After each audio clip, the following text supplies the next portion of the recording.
Bilaspur smart city ने भले ही पूरे देश में स्वच्छ शहरों की रैंकिंग में दूसरा स्थान हासिल कर लिया हो, लेकिन जमीनी हकीकत कुछ और ही कहानी बयां कर रही है। हम बात कर रहे हैं सरकंडा क्षेत्र के प्रमुख मोहल्ले जोरापारा की, जहां हालात दिन ब दिन बदतर होते जा रहे हैं। लोग गंदगी के बीच जीने को मजबूर हैं। देखिए क्या है पूरी खबर।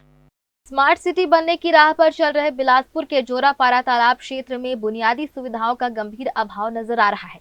यहाँ नालियों की सही निकासी व्यवस्था नहीं होने के कारण पूरे मोहल्ले में जल भराव की स्थिति बनी हुई है।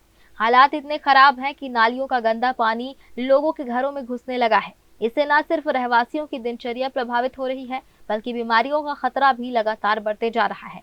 इस गंभीर समस्या को लेकर शिवसेना प्रमुख रेवती यादव ने क्षेत्र के विधायक, नगर निगम कमिश्नर और जिलाधीश को लिखित आवेदन सौंपा है। उन्होंने बताया कि इस समस्या को लेकर कई बार अधिकारियों को पत्र लिखे गए, लेकिन अब तक कोई ठोस समाधान नहीं निकल पाया है।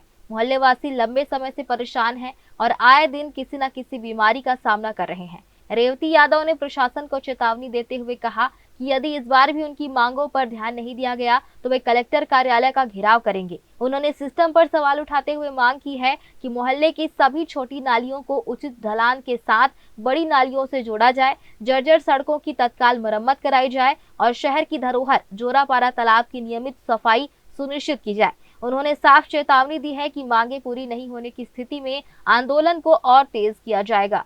आज हम लोग कलेक्टर ऑफिस से नाली की समस्या, जो हमारे मोहल्ले जोरापारा तालाब किनारे में जितने भी नाली है, रोड है, सबकी समस्या को लेकर हम लोग आए हुए हैं। हम लोग इतने बार ज्ञापन दे चुके हैं कि तालाब का सौंदर्यीकरण हो और तालाब की सफाई हो। घरों में पानी नाली का भर रहा है, पूरा नाली का पानी घर में जा रहा है। बच्चे बीमार पड़ने की स्थिति में है। हम लोग खुद आवागमन की पूरे रास्ते बंद हो चुके हैं।